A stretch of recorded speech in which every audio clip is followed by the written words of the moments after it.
बिस्मिल्लाहिर्रहमानिर्रहीम बिस्मिल्लाहिर्रहमानिर्रहीम। अस्सलाम वालेकुम पाकिस्तान। मैं आपका होस्ट, आपका दोस्त तैयब एहसास हाजिर हुए हैं एक बार फिर से आपकी खिदमत में नए पैगाम के साथ, एहसास की नई बात के साथ।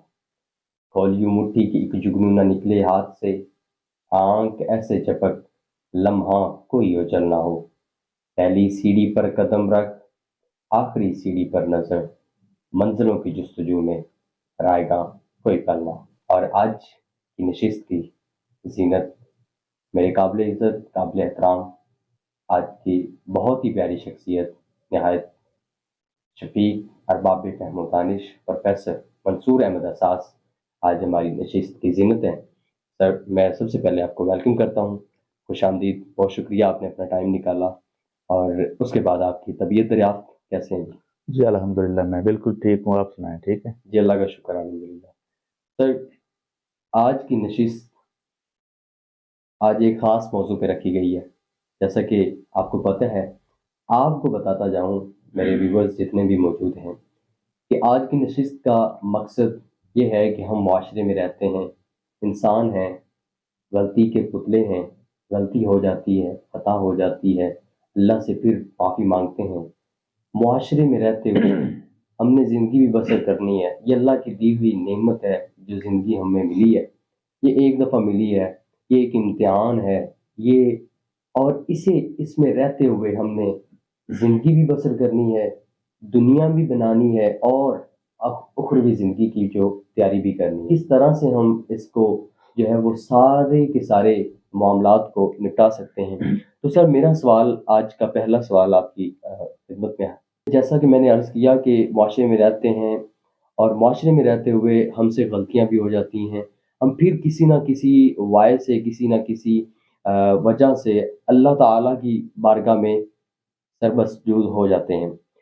तो हमें बताइए कि हम शैतान के वसवसों और शैतान की ऐसी अ, जो उसने हमारे सामने रास्ते में रोड़े अटकाए हुए हैं, उनसे किस तरह से बचा जा सकता है?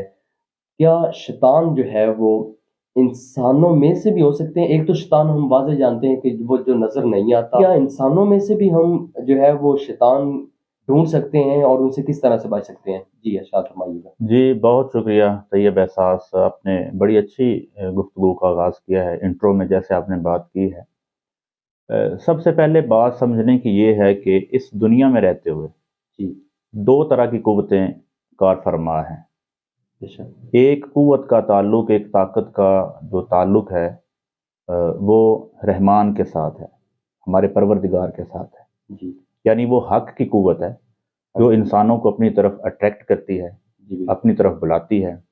और जिस तरह फोर्स ऑफ ग्रेविटी होती है, इस तरह रहमान की भी एक फोर्स है, वो अट्रैक्ट करती है अपने बंदों को। जो बंदे उसकी तरफ माइल होना चाहते हैं, वो शैतान के रोड़े अटकाए हुओं से भी वो उनको कोई से फ़र्क नहीं पार पड़ता। निकल जाते हैं। दूसरी जो क़ुव्वत है, वो शैतानी क़ुव्वत है, जो बातिल की क़ुव्वत है। अल्लाह। और कुरान में अल्लाह ताला ने फरमाया है कि हक़ आया और बातिल भाग गया। तो यहाँ पे जो इंसान है वो तज़ब्ज़ुब का शिकार है। हुँ, अब वो एक टाइम तो ऐसा आता है कि वो खुदा की तरफ दौड़ लगाना शुरू कर देता है, सर। और एक टाइम में वो खुदा से दूर चला चला जाता है। जी, बिल्कुल। जी। सर, मैं अर्ज़ ये करना चाहता हूँ, जैसे कि आपने कहा कि 2 ताकतें ऐसी हैं, एक का ताल्लुक जो है वो रहमान से है, दूसरी का ताल्लुक जो है वो शैतान से है। तो इंसान जो है वो एक मिट्टी का पुतला है। मैंने जैसा कि बताया, तो इंसान तो फिर गुनाह भी करता है, तौबा भी करता है, गुनाह करता है, तौबा करता है, तो ये क्या मामला है? इसमें क्या हम बच सकते हैं या ऐसे लोगों के लिए भी कोई अल्लाह के यहाँ इनाम है? जी, बिल्कुल। जिस तरह आपने ये बात की है, इसको मैं सेकंड फेज़ में आपको बताऊँगा। जी। उससे पहले मैं आपको ये बताना चाहता हूँ कि दुनिया के मामलात में हुँ, जब हमारे मामलात डिस्टर्ब हो जाते हैं, बंदा किसी भी परेशानी में, किसी मुसीबत में फँस जाता है, तो एक नेचुरल बात है कि इंसान उस ताकत की तरफ जाने की कोशिश करता है, जो ताकत इंसान को उस मुसीबत से बचा लेती है। जी, बिल्कुल। दुनिया में रहते हुए अगर आप 2 ग्रुपों में तसादुम हो गया है, तो एक ग्रुप ये चाहेगा, दूसरा ग्रुप भी चाहेगा कि मुझे ऐसी सपोर्ट या हिमायत हासिल हो जाए جی کہ میں اس کے اوپر غلبہ حاصل کر سکوں. اب یہ نیچرل بات ہے. جی یار بالکل اسی طرح جب شیطان کی قوت انسان کے اوپر کار فرما ہوتی ہے تو اللہ تعالیٰ نے انسان کو شیطان کے ہتھ کنڈوں سے نکلنے کے لیے بہترین انداز میں اسلوب بتلائے ہیں.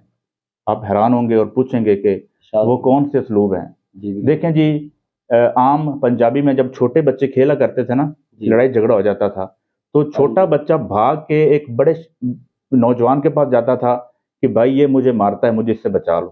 جی بالکل. بالکل اسی طرح جب وہ پناہ حاصل کرنے کی کوشش کرتا ہے تاکہ مجھے یہ شخص نقصان نہ پہنچا لے. جی بالکل. تو شیطان سے بچنے کا طریقہ بھی اللہ تعالیٰ نے یہ بتلایا ہے کہ جب شیطان آپ کے ذہن میں وسوسہ پیدا کرے، آپ کے دل کے اوپر وہ وار کرے، آپ کے وجود کے، آپ کے اعمال کے اوپر وہ اپنی یلغار کرے، تو سب سے پہلا جو انسان کو اپنے گرد حصار قائم کرنا ہے وہ اللہ تعالیٰ نے ایک دعا کے ذریعے سکھلایا ہے. وہ دعا ہے اعوذ باللہ من الشیطان الرجیم. اس کا کیا معنی ہے؟ کہ میں شیطان مردود سے اللہ کی پناہ میں آتا ہوں. بالکل. یعنی اللہ اپنا جو سارا کچھ ہے وہ اللہ کے حوالے کرتا ہوں تاکہ شیطان میرے کو حملہ نہ کرے. جی بالکل. اس کے علاوہ ہم ایک اور دعا کرتے ہیں اللہ تعالیٰ نے ہمیں سکھلائی ہے شیطان سے بچنے کے لیے، جو شیطان کے اوپر بڑی حاوی ہے، وہ ہے لا حول ولا قوت الا باللہ. اس کا کیا معنی ہے؟ ہم نے کبھی معنوں کے اوپر غور ہی نہیں کیا. اس کا معنی یہ ہے کہ انسان کو نیکی کرنے کی طاقت بھی اللہ کی طرف سے ہے اور برائی سے بچنے کی طاقت بھی اللہ کی طرف سے ہے.